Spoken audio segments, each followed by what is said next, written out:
ती धारदार तलवार होती, ती स्त्री शिक्षणाची अंगार होती. ती धारदार तलवार होती, ती स्त्री शिक्षणाची अंगार होती.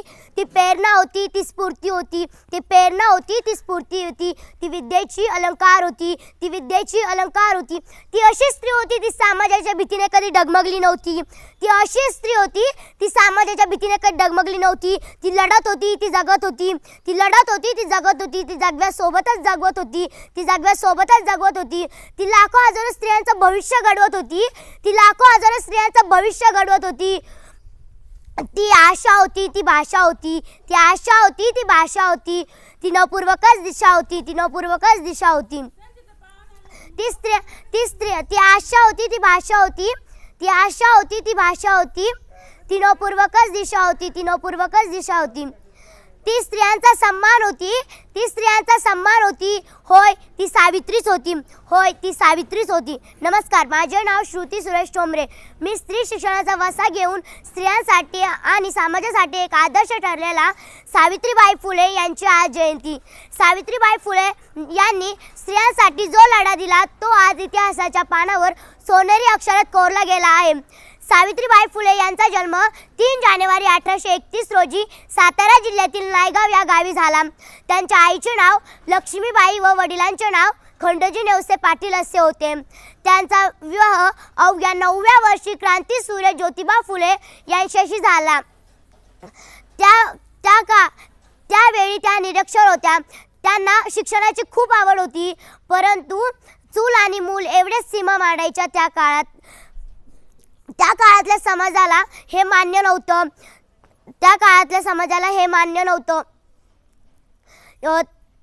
चूल आणि मूल एवढेच सीमा मांडायच्या त्या काळात. पण सावित्रीबाई फुले यांनी जिद्दीने शिक्षण घेतले. सावित्रीने जिद्दीने शिक्षण घेतले. आपल्या पतीकडून शिक्षणात साथ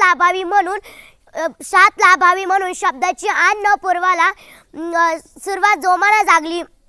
पुढे महात्मा फुले आणि सावित्रीबाई फुले बुधवार पेठेत मुलींची पहिली शाळा सुरू केली.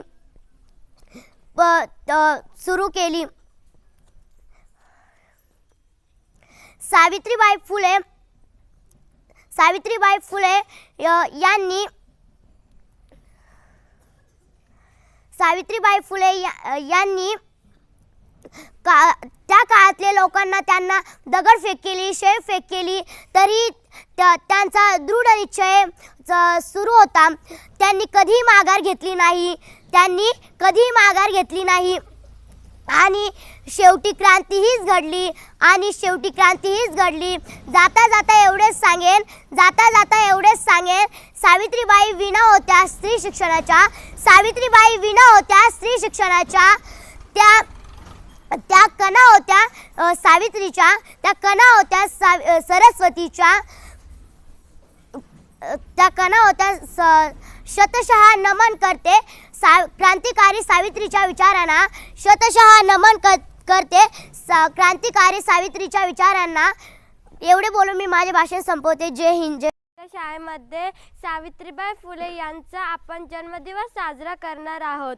सावित्रीबाई फुले यांच्यामुळे आज मी तुमच्या समोर भाषण करीत आहे. भाषण नाही करणार मी, तर तुम्हाला सावित्रीबाई फुले यांच्याबद्दल एक गीत सादर करून दाखवते. माय सावित्री तू महान, देशाला तुझा अभिमान. माय सावित्री तू महान, देशाला तुझा अभिमान. सुरू केली मुलींची शाळा, सुरू केली मुलींची शाळा. फुलविला तू क्रांतीचा मळा, फुलविला तू क्रांतीचा मळा. स्त्रियांना कधीच नव्हता शिकण्याचा अधिकार, स्त्रियांना कधीच नव्हता शिकण्याचा अधिकार. फक्त चूल आणि मुलं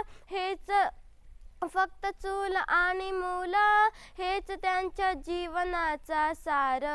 फक्त चूल आणि मुलं हेच त्यांच्या जीवनाचा सार. ज्योतिबांनी चालविली पहिली मुलींची शाळा, पहिली मुलींची शाळा. कर्मठ लोकांशी त्यांनी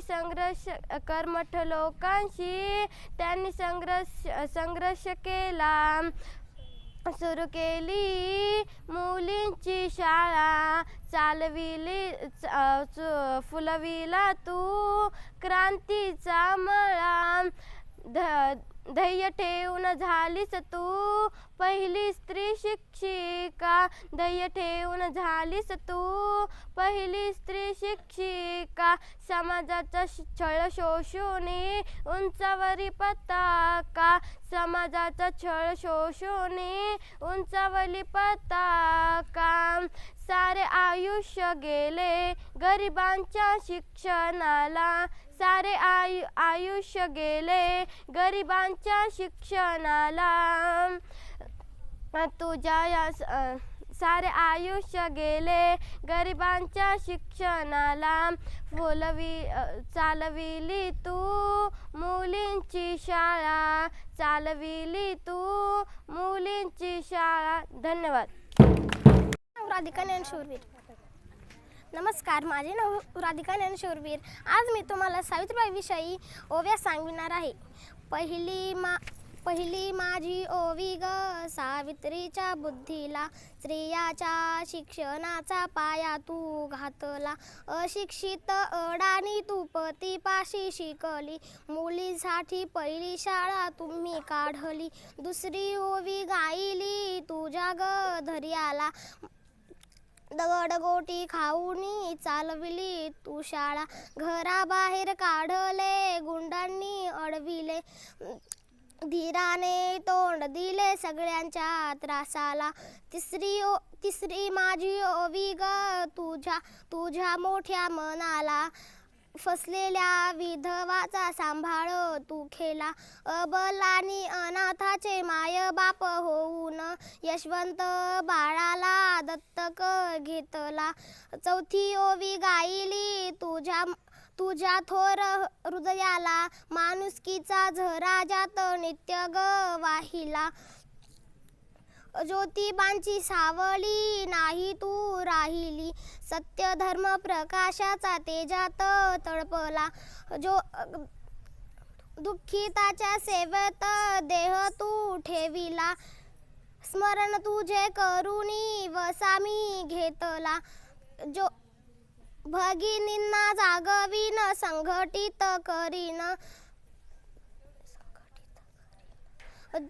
ज्ञान ज्योत लावीन हेच तुला नमन. नमस्कार.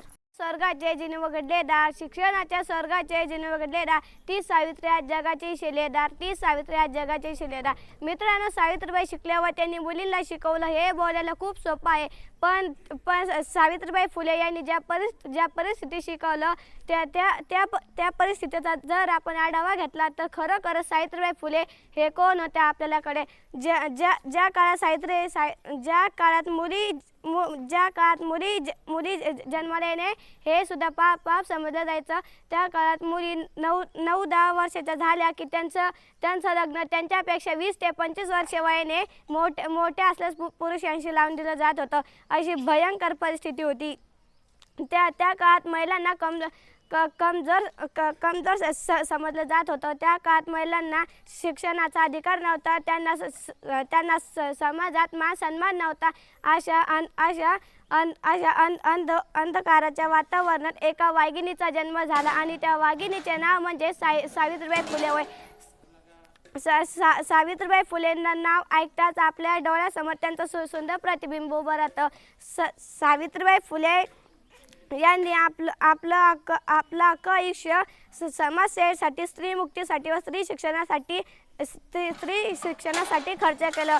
क्रांतीज्योती सावित्रीबाई फुले यांचा जन्म 3 जानेवारी 1831 रोजी महाराष्ट्रातील सातारा जिल्ह्यातील नायगाव या गावी झाला.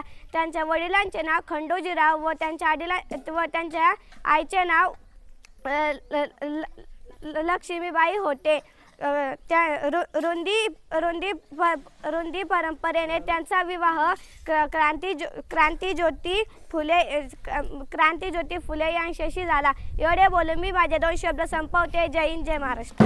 माझं नाव अंजू, मी इयत्ता 6वी शिकते. महात्मा ज्योतिबा फुले यांच्याबरोबर सावित्रीबाई फुले यांचे नाव आदराने घेतले जाते, कारण स्त्री शिक्षणाचे आद्य क्रांतिकारक होत्या. पुण्यात स्त्री शिक्षणाची सोय नव्हती, म्हणून ज्योतिबांनी 1848 मध्ये इसवी सन 1848 मध्ये पुण्यात मुलींची पहिली शाळा काढली. पण मुलींच्या शाळेत काम करायला कोणी नव्हतं, म्हणून ज्योतिबांनी स्वतःच्या अशिक्षित पत्नीला लिहायला व वाचायला शिकविले व त्यांची शिक्षिका म्हणून नेमणूक केली. सावित्रीबाईंना स्वतःचे हप्ते झाले नाही, पण सर्व दीनदलितांना व अनाथांना जवळ करून त्यांच्यावर पोटाच्या मुलाप्रमाणे प्रेम केले. सावित्रीबाई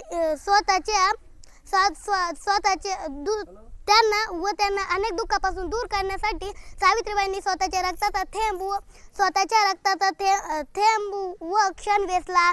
सावित्रीबाईंना स्वतःचे मूल झाले नाही, म्हणून ज्योतिबांना आग्रह केला की दुसऱ्या लग्नाचा आग्रह केला, पण ज्योतिबांना काहीही परिणाम झाला नाही, कारण त्यांचा पत्नीवर अढळ प्रेम होता. स्त्री ही मानव आहे आणि ती पुरुषा इतकेच काम करू शकते, हे त्यांनी त्यांच्या कृतीतून सिद्ध करून दाखवले. धन्यवाद. अंधार्य जीवनात पेटवली ज्ञानाची ज्योत, म्हणूनच तर आज जगते अमर सावित्री, अमर सावित्री. क्रांतिज्योती सावित्रीबाई फुले ह्या भारताच्या पहिली महिला शिक्षिका तसेच मुख्याध्यापिका होत्या. तू ग सावित्री, तू ग ज्ञानज्योती, तू आमची विद्यादाती, सकल महिला वर्गाची तूच आमची भाग्यविधाती. सावित्रीबाई फुलेंचा जन्म 3 जानेवारी 1831 रोजी सातारा जिल्ह्यातील नायगाव या गावी झाला. वयाच्या अवघ्या 9व्या वर्षी त्यांचा विवाह ज्योतिबा फुलेंशी झाला. ज्योतिबा फुलेंनी विवाहानंतर त्यांना लिहायला वाचायला शिकवले आणि स्त्री शिक्षणाचा पाया रचला. सावित्री, तुझ्या लेखीच्या पंखात आज आकाशात झेपवणे इतके बळ आहे, हे तुझ्या कार्यकर्तृत्वाचेच फळ आहे. क्रांतिज्योती सावित्रीबाई फुले व महात्मा ज्योतिबा फुले यांनी 1 जानेवारी 1948 रोजी पुण्याच्या बुधवार पेठेतील मुलींची पहिली शाळा काढली. अशा या क्रांतिज्योती सावित्रीबाई फुलेंना माझा कोटी प्रणाम. एवढे बोलून मी माझे भाषण संपविते. जय हिंद, जय महाराष्ट्र.